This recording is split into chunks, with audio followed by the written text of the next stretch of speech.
Ang sabi ni Ma'am Linda Steen po mga kabayan ay ibili ng mga damit yung mga bata. So hindi lang damit ang binili ko mga kabayan, assorted na kung ano-ano na lang na magamit nila dito sa kabundukan.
Ikutan.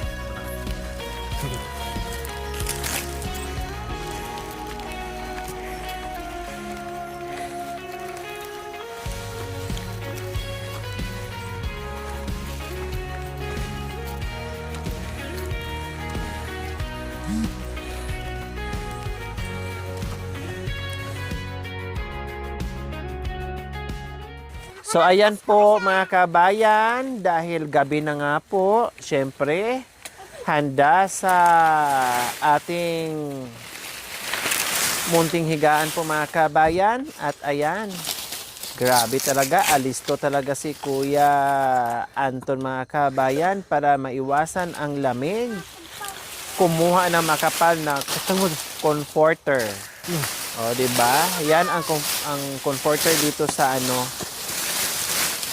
sa kabundukan. Oh, 'di ba? Ang ganda. So ang makapal na banig, comforter, kumot, lahat na nandyan na, kutsyon, lahat na. Oh. 'Di ba?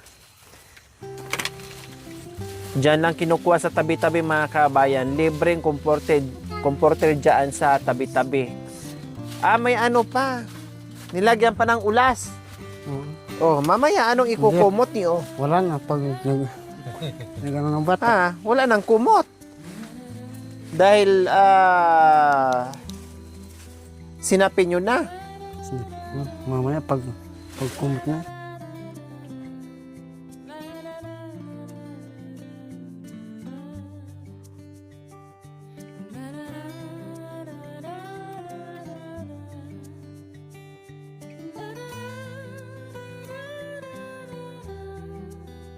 Ang purpose dito, Para hindi kayo lamigin, ganon. Ganyan po. Pero mukhang malamig naman din siya, oh. Oo.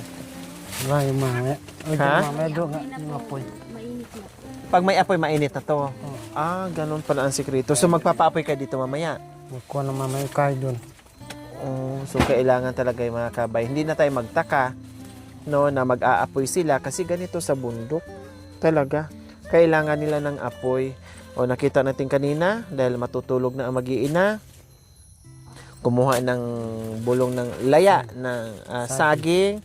Tapos yung mga anak, nakita nila na meron ng lilatag yung tatay nila.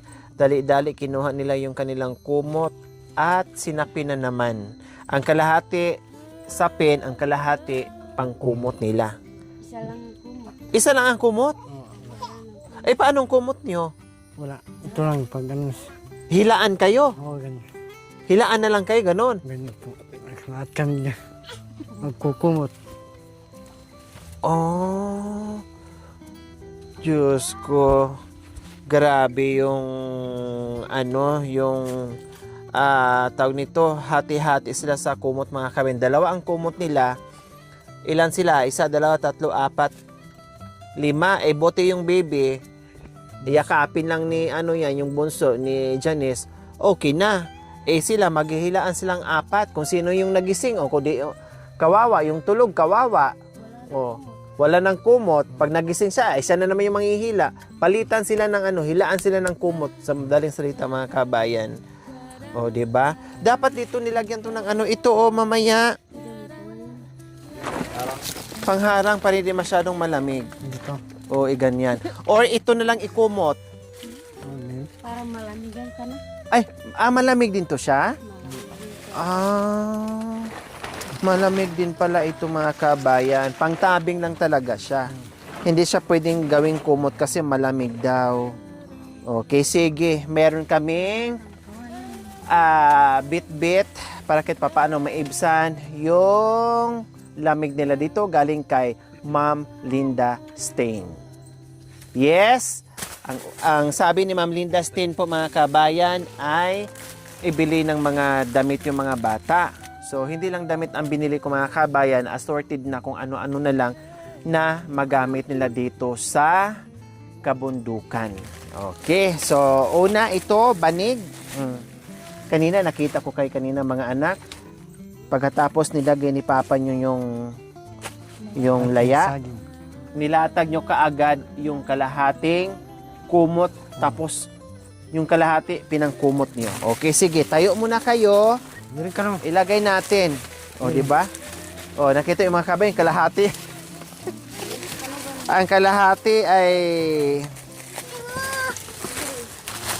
kumot, ang kalahati ay Huwag kang kawayan. Daon ng saging. ilagay natin, kuya. Malaki to, iganyan natin. Ayan na ha. Wala na kayong problema. Yung kumot yung ano ay magagamit nyo na sa Sa bundok.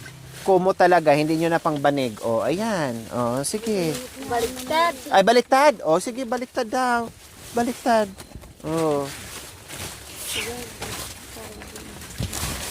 Taktimban. Sige. Ayan. Para hindi lamigin. Dito na kayo. Mga anak, dito na. Ayan. Kundi yung kumot lang talaga, hindi mabawasan na pang banig. Di ba? Sige, ano pa? Ano pang dala natin diyan? Bakit wala kayong moskitero or kulambo? Wala. Butas na eh. May butas na? Bakit? May butas. Ano ng apoy? Kinain ng apoy. Dahil katabi ang apoy palagi. Palagi ng apoy. Sila mga lilikot. Mga kabayan. Kasi siyempre, ang higaan nila nasa lapag lang din. Ang apoy nandoon din sa paahan nila. Siyempre, mga bata malilikot. Hindi talaga maiwasan na kainin ng apoy. 'Di ba? Sige. Merong blambo. Malaki na yan. Kasyang-kasya sa inyo. Mamaya lagyan natin ng tali, ha? Para hindi makagat yung bata, lalo-lalo na yung mga bata. Kawawa naman. Lagyan ng straw mamaya. Mamaya na lang. And then, madagdagan yung kumot niyo. Sinong walang kumot? Kayo mayroon na, dalawa. Dalawa mag Ito kay ano, Kaya ito malaki naman to eh. Ayan, malaki naman siya. Oh. Malaki naman. Oh, ito anis oh, parang yung bata. Oh, malaki naman yung kumot. Tapos tuwalya. Yung binili ko po, Ma'am Linda Stain, isa sa pioneer sponsor natin. Matagal na talaga itong sponsor yan. Nandyan kaagad yan to the rescue. So, pag naligo bukas, oh, may tuwalya na, may pangpunas na. Kailangan bukas ng maaga, maligo ne. Oh, sige, ilagay ko ni ibigay ko ni Mama. Si Mama na ang magtago niyan sa mga tuwalya. Kasi hindi naman to kumot, tuwalya. Pagkatapos maligo, gamitin. And then, ano to? Oh, mga pamunas-pamunas nis. Bimpo. Pamunas ng iPad. Tapo. Pagkatapos, oh, punas. Oh, tapos, oh, ano na, labhan ni Kuya. Paniya, bito. Oh. Baka sabon manini. Ano pa? At ito yung request. Basta ibili ko daw ng damit. Okay, sige. May damit. Una, yung bunso. Dalawang partner. Oh. Sa bunso, dalawang partner yan. Oh, ang gaganda naman, oh. Oh, 'di ba? Oh, yan sa dalawa yan. Ay, dalawa yan kay bunso yan, ah. Oh, kay bunso yan.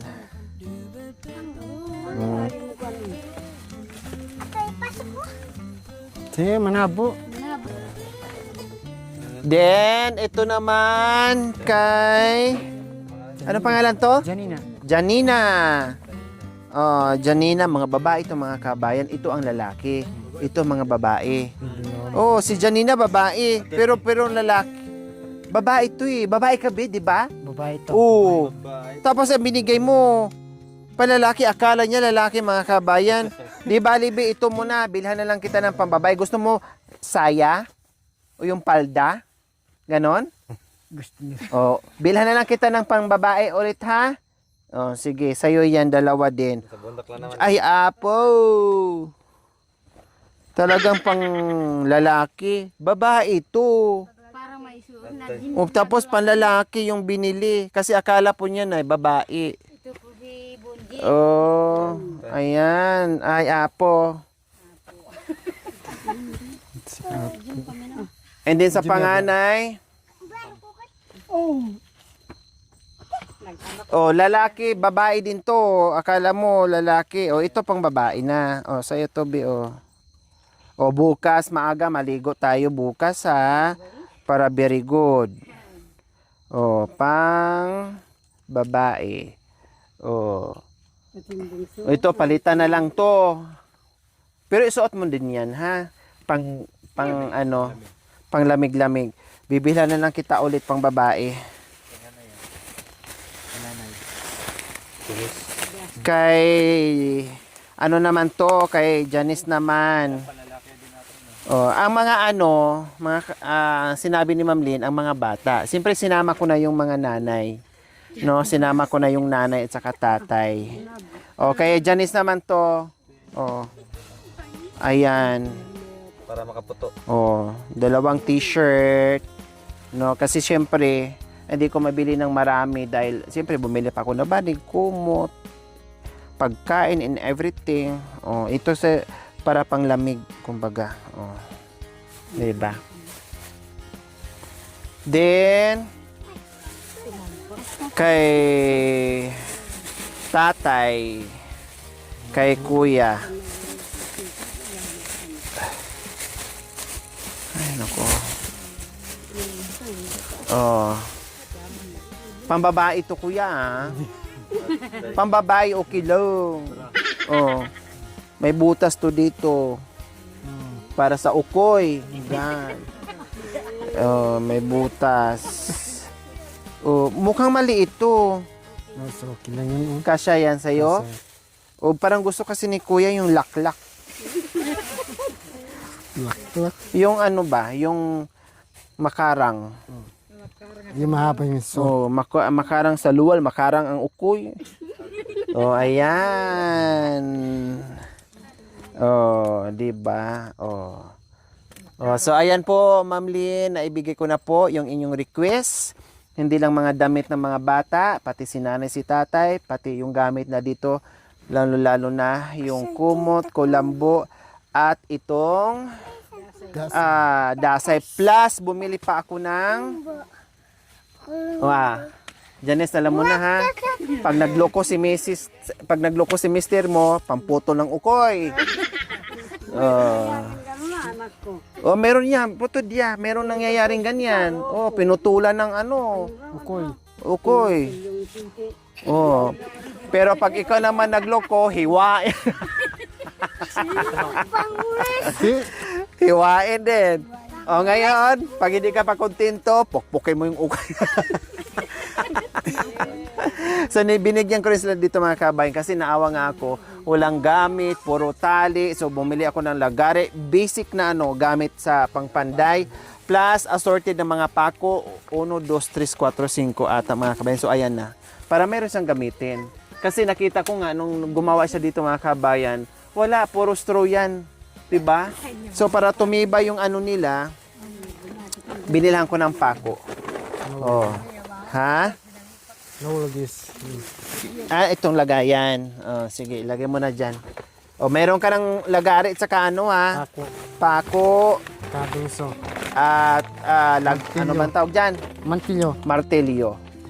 Oh. Then yung solar, ha? Ayun, kinabit ko na. Ginamit na natin yung solar. So maraming salamat po, Ma'am Lynn. Maraming salamat, Linda. Maraming salamat binigay sa amin.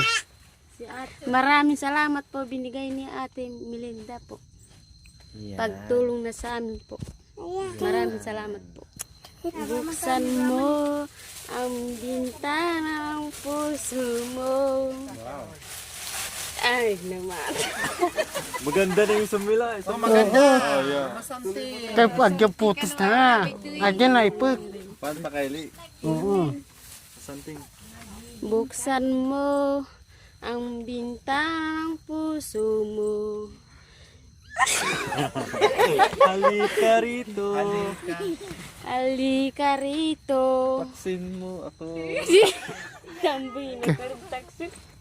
Yakapin mo. Sumano niya po. Ulit na daw. Magkayaw na kayo siya. Magkayaw. TikTok. Teres. Ano yung kanta mo, Nis? Parang yung bata. Buksan No, mo magturo ka ang no. bintana. Akala ko buksan mo. Halika rito. Isulot. Isulot.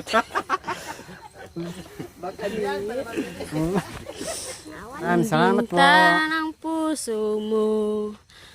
Halika rito. Yakapin mo ako. Day naman. Kaya ka no. Naghihintay. Sigaw ng damdam. Kaya ka no. Marang magkaili. Buksan mo ang bintana ng puso mo. Ay naman. Kaya nga. Inalam yung putos niya. Naiwan niya putos. Aray, nanuray naman. Buksan mo daw ang dasay. Ayan. Umihini. Ampun macam ni. Salamat po. Kaya bamban. Kakaro. Yes. Hindi ko alam yung Kaputos. So ayan po mga kabayan, ulitin ko po nabanggit ko naman na last time na sila mayroon silang bahay na kahit papaano meron silang bahay sa baryo mga kabayan na inuuwian din po nila kahit maliit pero nakayero, no, nakayero. Kaya dito, syempre ang bahay sa bundok mga kabayan kapag nag-oras na ng taniman, linis ng kanilang taniman po mga kabayan, syempre temporary na yung mga bahay na tinutulugan nila, no? Pero ganun pa man, syempre, mas mahaba ang tira nila dito sa kabundukan mga kabayan kasi nga nandito sila nagtatanim, naglilinis, no, and everything kasi nandito naman yung source of income nila mga kabayan. Pero umuwi din kayo Nis ng baryo paminsan-minsan, di ba? Hindi na. Hindi na kayo umuwi. Kasi wala yung sasakyan. Oh, kaya mahirapan kasi sila mga kabayan kasi malayo, lalong-lalo na kapag may mga bata. Pero pag nag-aaral ba mga bata? Hindi pa. Hindi sila nag-aaral? Bakit? Panay. Yung ito malaki na oh, pwede na mag-aral. Ilang taon na ba yan? Oh, pwede na, 'di ba? Grade kinder Tsaga lang. or kinder 1, kinder 2 mga ganyan or basta pwede na siya mag-aral. Paaralin mo sa susunod. Oh, tama. Ha, paaralin mo kasi sayang naman, no? Sayang naman na hindi sila mag-aral. Kaya maraming salamat sa aking walang sawang pagmamahal, no, sa suporta nyo na tuloy-tuloy yung ating misyon sa araw-gabi po mga kabayan. Nakikita nyo naman, no? Araw-gabi yung ating misyon at nawa ay di tuloy-tuloy at suportahan pa natin, yakapin pa natin para hindi lang sila yung ating mabigyan ng pag-asa.